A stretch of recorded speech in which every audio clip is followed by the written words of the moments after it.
All right, here we go. We should be in here all ready to go. First thing bright and early this morning. Y'all know what to do. We should be good. Shout out to the gang. Drop a 1 in the chat if you can hear me. Drop a 1 in the chat if you can see me. I hope y'all are ready for one of the quickest shows in this channel's history. We're gonna be in there real quick, but it's gonna be a good time. All right, that's what she said, I guess. I don't know. Either way, shout out to everyone who's in here. This is a family show, so I'm gonna chill out. Welcome back to another YouTube live stream and another episode of the ClassE Morning Show, bright and early this morning. I'm your host, ClassE, at patreon.com/ClassEbeats. By the way, the link is in the description as well as in the pinned comment in the chat. Today we are going to get into it. We got a lot to cover in a short period of time. We're going to talk about Diddy. We're going to talk about this DoorDash driver who's facing felony charges for walking up in some dude's house. Oh, it gets wild. We're going to get into a man here local to Atlanta that tragically was shot. I mean, we've got so much to cover. We're going to talk about singer David. Y'all saw the title. Let's go ahead and get into it. But before we do, I got to say what's up to the people, man. Shout out to everyone that's in here. Of course, my awesome, amazing Amy is in here to start the day the right way. Les Cleaver, Taco Tuesday, Jay Buckmaster. We got Mayflower Spring Flowers in here. Shout out to Danny in real life as well. Good to see y'all. If you haven't yet, I don't ask for much on this show, but please make sure you like the video on your way in. Likes are free, helps the channel continue to grow, and lets the algorithm know that y'all are enjoying the show. It shares the video, the channel, and this live stream with more people. There's already 600 of you that have liked the video so far, so thank y'all for doing that. If you're feeling extra generous, you can share the video out as well. It takes less than a second to do. Just click the share button. It's got an arrow curved and pointing to the right, and that shares the video to X, to Facebook, to Instagram. You can even share it to your group chat. I will also be reading super chats as we go throughout the show, so thank y'all who go the extra mile and drop a super chat over there. You see my guy Les Cleaver in here starting the day off with some love in the super chat. Let me give him a round of applause. One of the hardest working guys in this community too. What does he say? And actually, I need to double check one thing and make sure I get this in here, because let me see if I can find this. I had one thing I was missing for the show this morning when it comes to that DoorDash delivery driver. So we're going to get into it here in a second. Les Cleaver says with the 10 bomb, he says, hump day, y'all. He said, thank God for another day of life and living. Excuse me. He says, a chance to right a wrong, to forgive, to love, to share who you are and celebrate our Lord and Savior Jesus Christ. Thank you, ClassE and Amy, for all that you do. Shout out to Les Cleaver. Thank you for all you do and the support you always give, man. It means a lot. Thank you. I'm trying to find, let me see if I can find this. I'm actually surprised because for some reason, this situation has not gotten a lot of news coverage. So what we're going to do, we're just going to go ahead and talk about it here. Let me see if I could find this one in here, and then we'll get started. Again, y'all, this is going to be a quick show. We got a lot of things going on this afternoon, so yeah, we got to do a quick one in the early start today, but let's go ahead and get into it. Thank y'all again to everybody that's in here. I see Jay Buckmaster is in here as well. This is going to be fun. Now, to those of you who aren't wearing excuse me, to those of you that are wearing headphones, just beware. It's about to get wild in here. This is going to be really loud because the girl we're going to be talking about in this situation is absolutely crazy. Not sure if y'all have heard this story before, but this situation is absolutely insane. This is a young lady. I would call her a monster, to say the least. And this young woman works for DoorDash. And in this situation with DoorDash, she is claiming that she was assaulted in a certain way. SA'd, as we call it here on the channel, because I don't want to say certain words on YouTube, especially this being a family channel. Now, this is an interesting situation because she works for DoorDash and she allegedly went to this house, delivered this man's food, and she said she was assaulted by this man in his house. Turns out she was actually lying, and now she's facing some felony charges. We're going to listen to a good summary here from Law and Crime, and then we're going to go over to the actual footage from this woman. She's crazy, y'all. I'm the victim! Remember A New York woman made wild claims she's from against New a York. DoorDash customer that she delivered food to. She says the man exposed himself to her inside his home, and she recorded him posting the images online. And she even went as far as saying he sexually assaulted her. And her TikTok videos about the situation spread like wildfire. But now she's the one under arrest. We're on the case presented by Law and Crime. I'm Chris Stewart.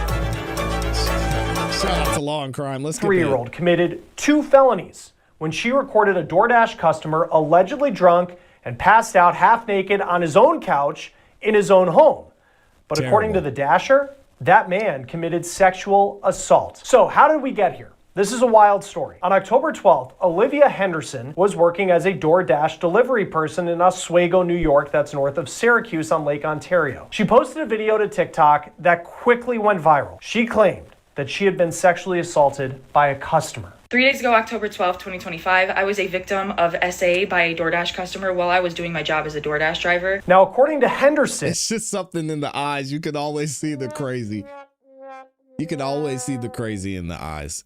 And we're actually going to go over to the full video because she breaks it down completely and we get to see the progression of her crash out. So what I'm going to do is we're going to go over to the video. But first, to give a summary. Now, this woman is being charged with 2 felony counts. Yeah.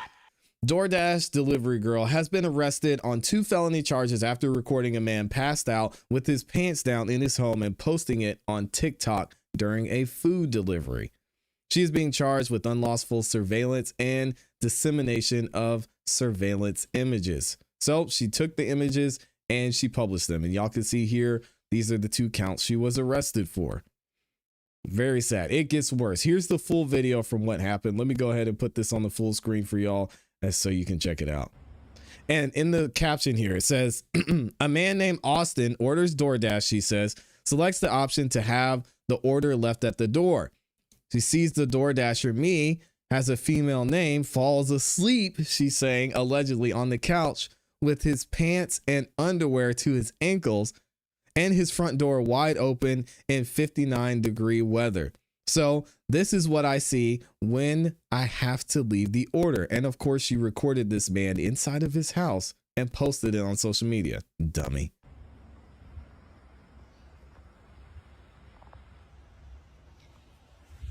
That's fucked up. Hey guys, so DoorDash just deactivated me 2 days after I reported my sexual assault. Hey guys, I just lost my job and they won't tell me why. She looks crazy. They're supposed to send an email immediately after deactivation providing you the reason why and a link to appeal, and they didn't. So I contacted support and they made me sit on the phone with them for 50 minutes just to tell me that they can't tell me the reason why and I have to just go ahead and appeal without knowing why. Happened. So my chances of getting my account back, they have my money in that account. I was working. I was literally working and they deactivated me. This is related. They just punished me for posting about my sexual assault while door dashing.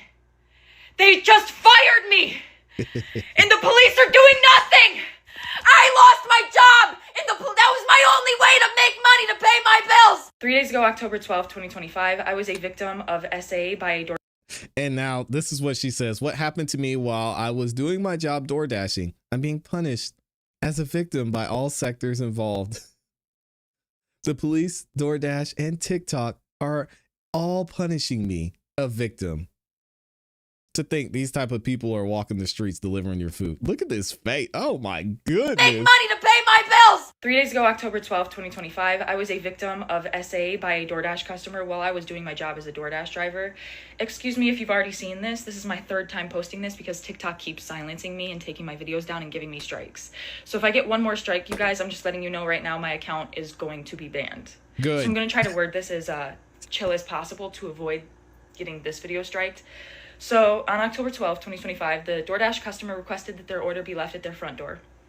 When I arrived at their front door was wide open. Their lights were on. And they were sleeping on the couch within eyesight of the front door with their pants and underwear pulled down to their ankles, and they were indecently exposed to me. I got this on video, and I'm not even going to be posting the video clip anymore because I'm pretty sure that's what's getting me the strikes. But yeah, I reported it to DoorDash, and DoorDash did ban the customer. And then 2 days later, DoorDash banned me, which doesn't seem unrelated. I appealed, and they were supposed to respond to my appeal within 7 to 10 business days. They didn't even provide me a reason for my deactivation. They're supposed to send an email. They didn't. So I contacted support, and they told me to continue with my appeal without knowing a reason why. There's an option to select, don't know why I was deactivated, and then you still have to explain yourself. Now, to her defense, I can't believe I'm saying that. In her defense, the man, drunk or not, that was inappropriate. Imagine someone's drunk and they're standing inside their door, butt naked or with their pants around their ankles, and your kid walks by. Yes, that's your house. You still can't be exposing yourself like that regardless. But this woman is facing charges because she was wrong to record him in his own home and walk into the house and record him that way. So again, I think both are probably wrong in this situation, and she might have been fine if she had just reported it instead of recording this man butt naked on his couch. There's an option to select, don't know why I was deactivated, and then you still have to explain yourself. So I did. And within 12 hours afterward, they had already denied my appeal. So I'm really never getting my DoorDash account back. DoorDash deactivated me. DoorDash punished me for exposing my assaulter, and TikTok is currently punishing me for exposing my story time.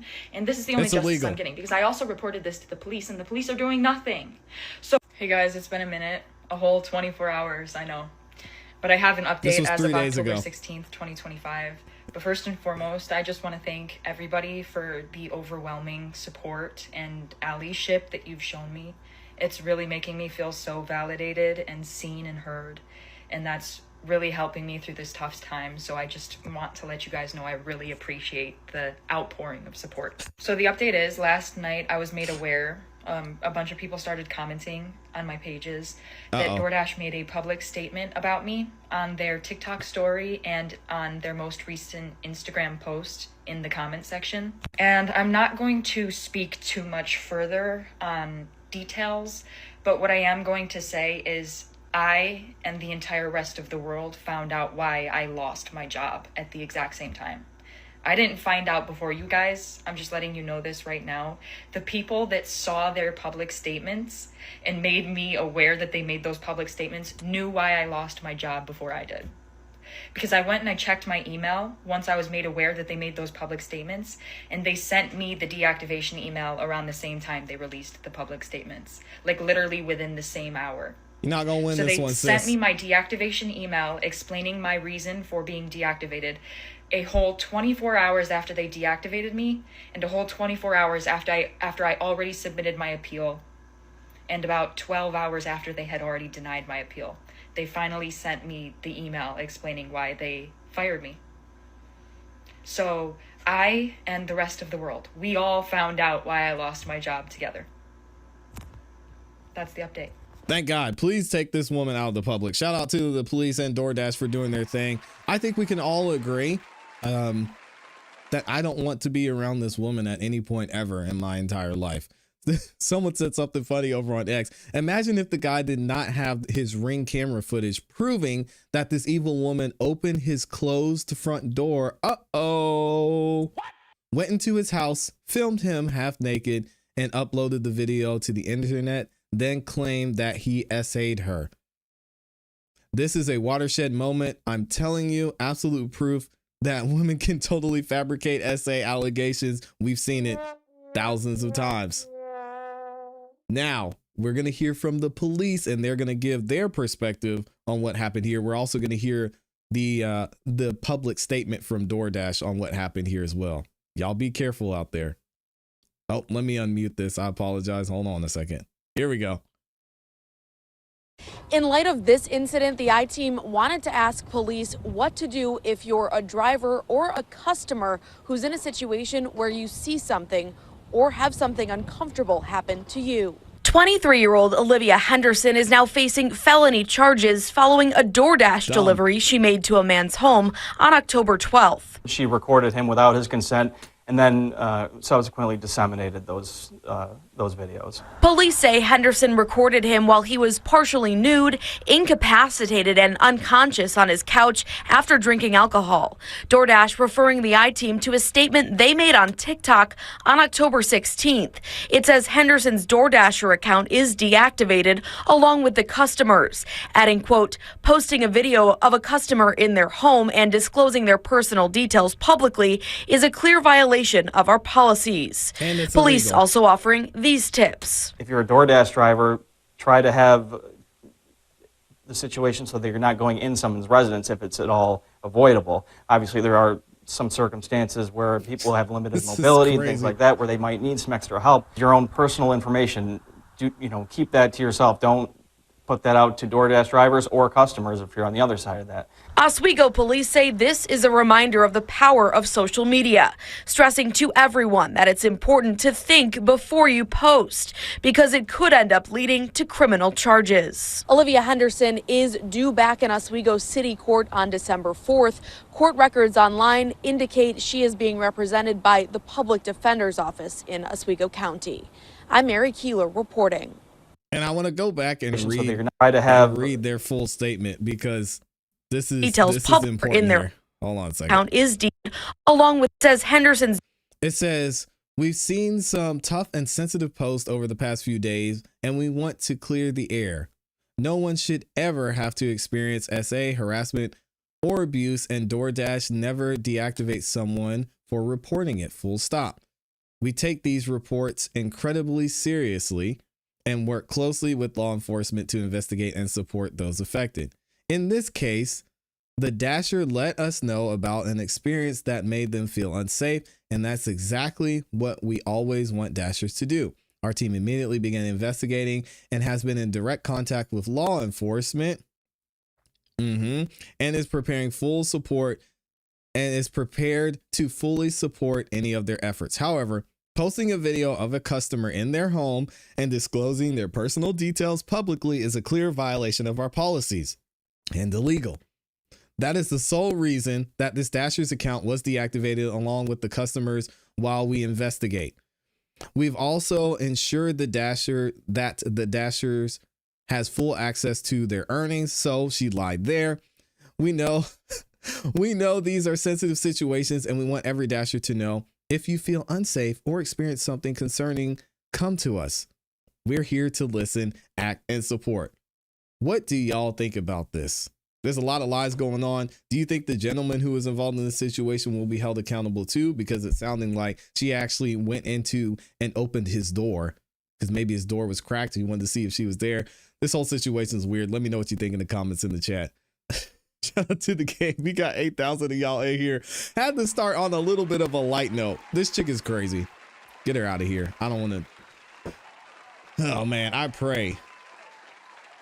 I wouldn't be in a position to let anything like that happen, but you just never know, man. You never know. People are wild out here. The world is in a crazy place, and there's a lot of people who are out there struggling. She said DoorDashing is her only way to make money. And it's looking like she just saw an opportunity and she went after it. One of you said she's a psychopath. I think that's putting it lightly. Did he order the tube steak? Oh, come on, man. So why did they restrict his account? Yep, and I think they just answered that because they don't know who was in the wrong here. Again, as I mentioned, if he's just standing there at the door with the door wide open, butt naked, you can't do that because people can see you.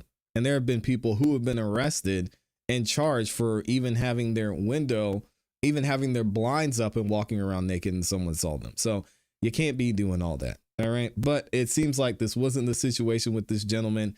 And there may be some ring camera footage that shows that she actually entered his home and was able to film him. Not a great look. I have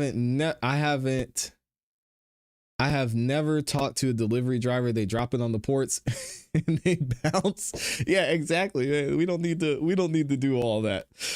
Oh God, let's go ahead and get into this next topic. This next topic is a little bit sad, happening right here in Fulton County, right here in Atlanta.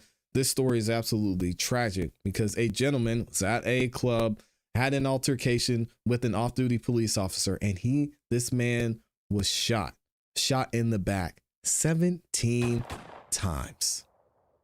This story gets wild, it gets insane, and wait till you guys hear about the record of this police officer, this off-duty cop that shot this man and killed him. It gets wild. Tonight, only on 11 Alive, family and friends of a Metro Atlanta man killed by an off-duty Atlanta police officer in Buckhead are demanding justice. 44-year-old Linton Blackwell was shot in a parking lot behind a bar on October 11th. Tonight, an autopsy report reveals Blackwell was shot 17 times and nearly every single bullet hit him in the back. 11 Alive's Cody Alcorn has been following the story since the night it happened, and just hours ago, he filed this report after speaking with Blackwell's manager, who says he just wants justice for his best friend. Wow. My name is Timothy Coleman, and I'm Linton Blackwell's manager. Born and raised in Metro Atlanta. Preferably from some projects called East Lake Meadows, a.k.a. Little Vietnam, which we rep proudly. We got it on the shirt right here. 44-year-old Linton Blackwell, better known in the local music scene as B Green, but more importantly, a father, brother, and son. Big old family from the East Lake Meadows. I mean, a loving family, man, and I just hurt for him, man. You know, he just leaves a lot behind. Blackwell was shot and killed by Atlanta police officer Gerald Walker, who was off duty working a side job in Buckhead at 5 Paces Inn. I just fell to my knees because I couldn't believe it. And I couldn't believe that it was 17 times in the back. Like all the shots. It's not one shot in the front. It's all 17 in the back. Everyone agrees an altercation. Does anyone know, I mean, a handgun that holds 17 shots in one magazine? I can't think of one right now. I have to look it up. I wonder if this man reloaded. 17 happened at the bar. Linton, I guess, was escorted out of the premises or whatnot. The GBI says Officer Walker approached Blackwell outside, followed him around the corner. The officer ensued, chased him down, and gunned him down. That's what we know. The GBI says Blackwell got into a vehicle and put something in the back of his waistband. If he wasn't pointing a gun at you or doing anything, what does that have to do with you shooting him in the back 17 times? That means he wasn't facing you. He wasn't a threat. Okay? The officer gave commands regarding a gun before the officer opened fire. I want him locked up. Gerald Walker needs to be behind bars. The GBI is still investigating. Once they finish, the case will be handed over to the DA to decide whether a grand jury will consider charges. Atlanta police also conducting their own internal investigation. Yeah, so I know some of y'all are going to get mad at me for saying clip. I say magazine, but he emptied the clip. He probably most likely had a Glock 17. I did not realize a Glock 17 and a Glock 19 holds 17 rounds. That's insane. Yeah, there's actually a few of them that hold 17 rounds. Whew. He emptied the clip. That's insane. Man shot 17 times in the back by off-duty cop outside an Atlanta bar. Autopsy shows. And we're going to get into the details about this police officer here shortly. An autopsy reveals a local Atlanta rapper was shot 17 times in the back by an off-duty police officer. An update that has only intensified the outrage among his family and friends who are demanding the cop be criminally charged. Linton Blackwell, 44-year-old father of twin daughters and fixture in Atlanta's community, also known as B Green, was shot and killed on October 11th outside 5 Paces Inn in Buckhead neighborhood of Atlanta. This has devastated our family, Blackwell's cousin Jimmy Hill told Capital B in Atlanta. They never did say he pointed a weapon at the officer. Atlanta police officer Gerald Walker, who was working a side security job at the bar, shot Blackwell after responding to reports of a disruptive person, according to the police. The Georgia Bureau of Investigation reported that Walker saw Blackwell attempting to re-enter the bar through a back entrance. Blackwell walked away toward the nearby parking lot, got into a car, and put an item in the small of his back. Walker issued commands in reference to a gun before opening fire. The report stated, my goodness, Blackwell was pronounced dead at the scene and investigators recovered a firearm. But Blackwell's loved ones, including Timothy Coleman, who was Blackwell's manager and longtime friend, dispute the notion that he posed a threat. The autopsy findings have only deepened their mistrust. I just couldn't believe it was 17 times in the back, Coleman told WXIA. There's not one shot in the front. Coleman added there was an altercation inside the bar earlier that night, but he maintains the shooting was unjustified. If he wasn't pointing a gun at you or doing anything, what does he have to do, or what does that have to do with shooting him in the neck in the back 17 times, Coleman said. That means he wasn't facing you. He wasn't a threat. Instead, Coleman believes Walker chased Blackwell before killing him. The officer was not injured. The officer ensued, chasing him down and gunned him down. That's what we know, he said. He described Blackwell as a devoted father with deep ties to Atlanta's music scene. That's true. He was a loving family man, Coleman said. He just leaves a lot behind. The Georgia Bureau of Investigation is leading the probe into the case, and then it will be turned over to the Fulton County District Attorney's Office. Shout out to Fannie Willis, which will determine whether Walker's actions were justified or if he will face criminal charges. The Atlanta Police Department has also opened an internal investigation. We're going to talk about that in a second. I want him locked up, Coleman said. Gerald needs to be behind bars. Well, this isn't the first that we've heard about Gerald here, and we're going to find out what happened here shortly. Yep, off-duty police officer who shot Atlanta rapper has a disciplinary history, of course. We just talked about this the other day. The Atlanta Police Department confirmed there is an active internal affairs investigation into the shooting of Linton Blackwell, known as B. Green. Outside a Buckhead bar on the night of October 11th, Linton Blackwell was shot and killed by Gerald Walker, an off-duty Atlanta police officer. Since the shooting, Blackwell's family and friends have been trying to piece together what happened the night the father of twins girls was killed and why the officer decided to use lethal force. Let's get into his history because we know the story there. Gerald Walker's disciplinary history. Capital B Atlanta obtained a copy of Walker's disciplinary history from APD through an open records request. The record shows 7 total work rule violations filed against Walker, who joined the department in 2023. Dang, he's already got 7 of them things. 6 of those charges were upheld after an investigation. Walker remains in a probationary period, what the department calls an active reckoning period, in connection with 4 complaints. 3 are related to APD's standard operating procedure around body-worn cameras. Okay. And 1 is related to a standard arrest procedures. The length of the reckoning period is determined by the category of violation, which ranges from A, the lowest severity, to D, the highest.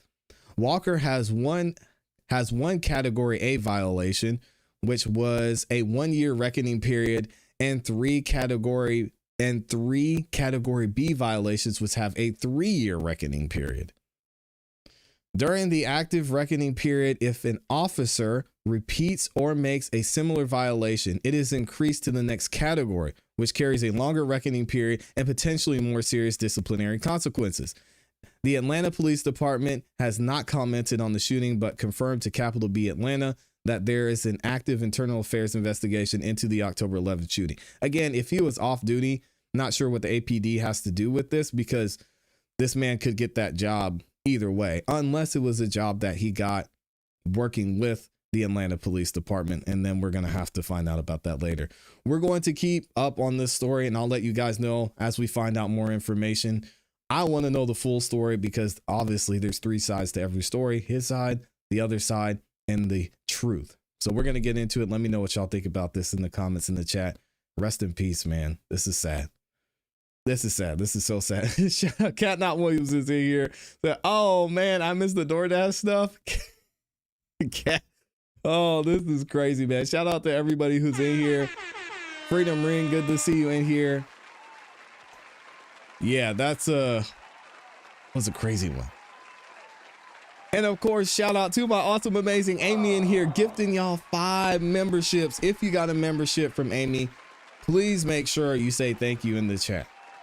Make sure y'all say thank you. Make sure you show her some love. Now that you have a membership, you'll get the opportunity to get your name highlighted in that beautiful green. You can check out all the members only content, and you get instant access to all the videos we drop here. If you're a member, you've seen that I got videos scheduled already throughout this afternoon, and y'all get to check that out first. You get to leave comments first. So it's a great opportunity for you guys to get access over on the member side. Thank you to Amy. Make sure if you haven't yet, subscribe, hit the notification bell on Amy's channel. The link is in the description. And also, I know she's probably not going to drop it in the chat, so I'll drop the link to to Amy's channel for y'all in the chat so you can go and subscribe. She's doing amazing content over there as well. She says, Kat, Amy says, Kat, you mean crazy with the K, crazy Karen. That is a fact, man. And shout out to Kat Not Williams too. Y'all make sure you go over there and subscribe to her channel, because I know she's got some dope content coming up here soon as well. All right, oh man, we got to get to singer David. I wonder if has anybody heard the news and the updates about David? Y'all know we have been covering what's been going on with the singer David over on this channel at length. And we're going to talk about it here because we just got an update within the last 24 hours about what's going on with David. It's finally happening. After all the research we've been doing, after all the conversation we've been having about the singer David, it is finally being said that David is being viewed as a suspect in the dismemberment, the hiding of the body of Celeste Rivas. We're going to get into an article here from TMZ, and we're actually going to hear from TMZ directly on what happened, what LAPD is saying, and finally, we have some updates from the medical examiner giving us a reason why David may be listed now as a suspect. Check this out. Does the LAPD have the goods to set their sights on an individual? So let's talk about David and Celeste Rivas. We have spoken with people at the LAPD today, and they are not close to making an arrest. We are told it is, quote, nowhere imminent that an arrest will be made. That doesn't mean there won't be one, but there is a chance there won't be one, in the sense that we don't even know if this was a homicide. And we pushed today to find out and could not get an answer on whether the medical examiner has weighed in and whether the toxicology findings are in. It would seem to me that in LA, even though it can take several months for toxicology to come in, that given the nature of this case, we are now talking mid-November. They must have the tox results by now. And again, it could show that, and this is just hypothetically, Celeste Rivas died from, say, a drug overdose. That's not a homicide. So there obviously is something, if her body indeed was cut up, because that's mutilation of a body and that's a crime, but it's not murder. It's not manslaughter. And that's what everybody is focused on right now. So does the LAPD have the goods to set their sights on an individual? The only way they can do that is once they know what the manner of death was. Again, if the manner of death was not foul play, there may well not be any kind of homicide here. And that's wild. We pushed, and we cannot get an answer that they're close to making an arrest, that they have a suspect. All we're told is it is not imminent. We are 2.5 months in here. They must have the toxicology report by now.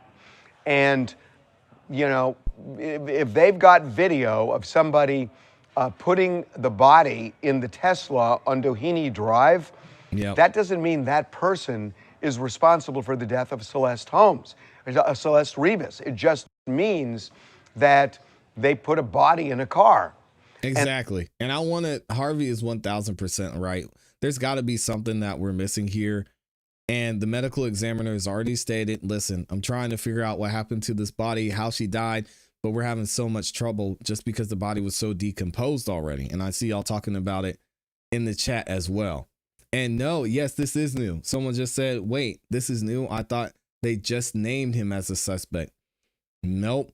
They had no suspects in this case up until now. And even now, it's not technically official. And we're going to get into that here.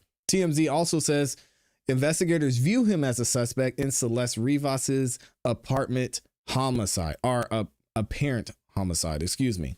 David is viewed as a suspect in the death of Celeste Rivas, allegedly. The teenager who was found decomposing in his Tesla, law enforcement sources with direct knowledge tell TMZ. As far as we know, there is no paperwork classifying David as a suspect, but as one of our sources told us, investigators are looking at David as a suspect. We also know, and we also have been told, they're viewing Celeste's death as a homicide. Even though medical examiners have yet to determine the cause or the manner of death, investigators are still waiting on the toxicology results. There has to be something if this is what we're hearing. One source claims the police investigation revealed that around the spring of this year, David took a trip in the middle of the night to a remote area of Santa Barbara County and remained there for several hours, which means this is a good thing to know that they either have to have David's cell phone, or he said something about it, or they got the information from the Tesla. And if they got the information from the Tesla, they should be able to have some understanding of what happened at the time Celeste's body was put in the car, because the medical examiner should be able to see how long she has been dead for. And then if you even look at the timeline that we saw from the last time Celeste was seen to when the car was picked up, it was really just a few months. So we should be able to have something there. Either way, one source claims the police investigation revealed that around the spring of this year, David took a trip in the middle of the night to a remote area in Santa Barbara County and remained there for several hours. We have not double sourced that information. It's also unclear why a spring trip would be on LAPD's radar. They have to have some type of information. We have not been able to find a photo or video of Celeste since September of 2024. David was living in the Hollywood Hills in a rented home. Cops searched the property for blood evidence, and his Tesla was abandoned on a nearby street and towed to an impound lot where Celeste's body was later found in the front trunk. Celeste's body was decomposing when it was found in a plastic bag back in early September, and our sources say it looked like the body was cut up and that the manner in which Celeste was dismembered strongly suggests whoever did it had help from other people. It is unclear if the cop has any suspects besides David. LAPD told us on Monday that they are not close to making an arrest. We reached out to David's camp. So far, no word back, and smart by David's camp. Let's hear one more video from TMZ on this. Hey everybody, we just broke a big story, a huge story really, on the website in the David investigation, in the investigation into Celeste Rivas' death. I know everyone has been waiting to hear something about this. It has been 2 months since Celeste's decomposing body was found in David's Tesla. And now we know, you know, if you for 1 second thought that the police had forgotten about this and this case was not going to be solved, we now know that the police have been working diligently on this case. And here's what we have found out from our law enforcement sources. David is viewed as a suspect in this case. That may seem obvious, but remember, they have not publicly said anything like that. They have not even said publicly that he is a person of interest. We have spoken to several well-placed sources in law enforcement, and they say that in the investigation, they are viewing him as a suspect. Another thing is they're viewing this as a homicide. We told you more than a month ago that the key thing here is police were waiting to get the medical examiner report back, and they wanted to find out the manner and cause of death. They wanted that from the medical examiner because the reality is at this point, yes, they know that her body was decomposing, that it was chopped up, but they don't know how she died, and they were waiting for those results. We are told they still do not have toxicology results from the medical examiner's office. However, what investigators do know so far is leading them to treat this as a homicide. They're still waiting for the medical examiner report to back that up, but they are viewing David as a suspect and viewing this as a homicide. So now, TMZ doesn't usually miss, and especially when it comes to having inside information about investigations, they're usually at the forefront of breaking this type of news. So I want to know what y'all think about this in the comments in the chat. We've been really on both sides of it here on this channel when it comes to is David guilty or not, because it was his car, because of some of the things that we've seen in his music, in music videos, and even with his connection to Celeste, with her being underage at the time that they met. Whole thing is weird. Whole thing is weird. So we're just going to have to wait and see when the evidence comes out. I find it very interesting that the medical examiner is having this tough of a time coming to a cause of death here.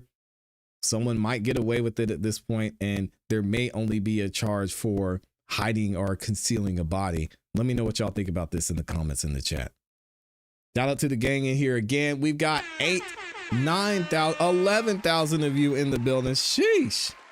Shout out to everybody that's in here. Please make sure, if y'all haven't yet, like the video on your way in. About half of you, over half of you have liked the video, so I appreciate that from y'all as well. TMZ has changed the story so many times. That is true. That is true. I have a feeling, well, I won't say that. I think there's a lot of circumstantial evidence when it comes to David being named as a suspect. And I initially said, I don't have an issue with the way LAPD is handling this. I think the medical examiner is trying to do a thorough job. I think the LAPD is doing right by David and not just arresting him just because it was his car, which, I mean, in all cases they could. And he may allegedly be one of the last people seen with Celeste as well. So I think they're handling this the right way. They're somewhat taking their time and not rushing to just put somebody behind bars. So this is what you like to see from police. I think whoever did this, it's most likely someone who was connected to her or knew her. And if not, then they've got bigger issues in this situation. Heartbreaking. The poor little girl and the family's lost the father of 2 girls. My heart goes out. Yeah, this is a tough one for sure. But we're going to switch gears a little bit, and we're going to talk about what's going on with Diddy here. Even from behind bars, Diddy is still facing so many issues. Y'all know we've talked about recently that Diddy had that situation where he was in jail and allegedly, drinking on some toilet wine. But again, that's all alleged. But we do have something coming up here that's not alleged, and it's looking like Diddy is facing another lawsuit here. Yes, that is true. Even from prison, the lawsuits are still flying. We've seen some and several of the lawsuits against Diddy be dropped or things changed. Even the judge ruled that one of the lawsuits didn't have enough information, was very vague, and they said, get that lawsuit up out of here. Now we're hearing that Diddy is facing a lawsuit from another producer. So we had Lil Rod, and now we have this producer that is coming out and saying Diddy may have done something that he shouldn't have.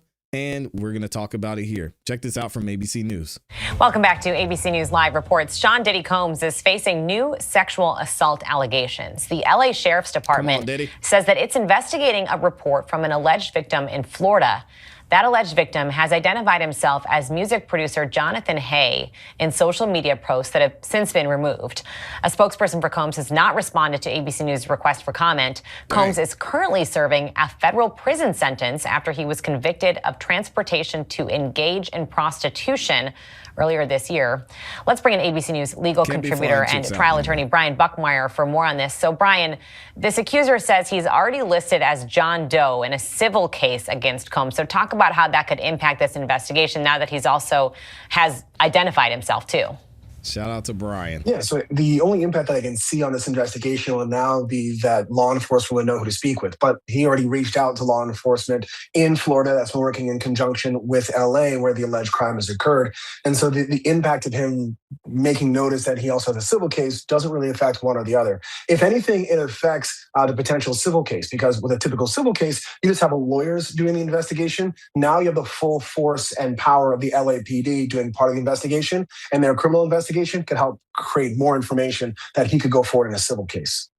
So CJ Wallace, the son of rapper Notorious B.I.G., filed a countersuit against Hay. Hay claims that Wallace and Combs took part in an alleged assault in 2021. Wallace calls Hay's allegations a, quote, calculated smear campaign.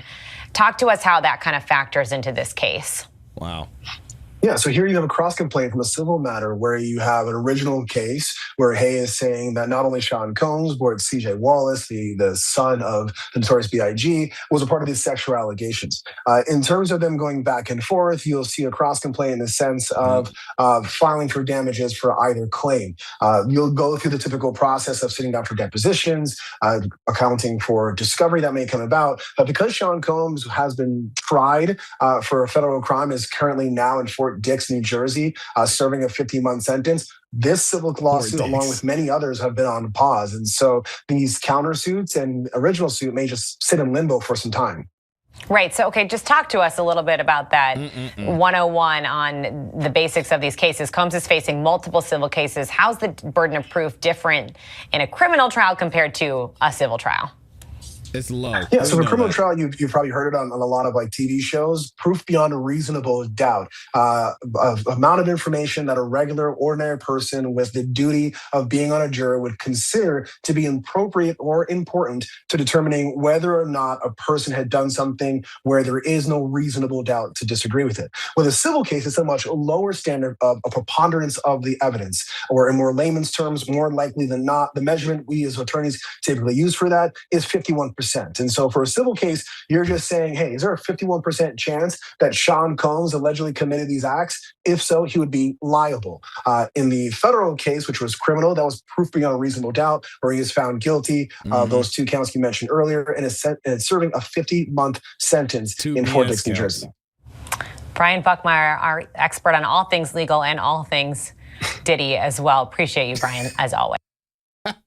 Calling him an expert on all things Diddy.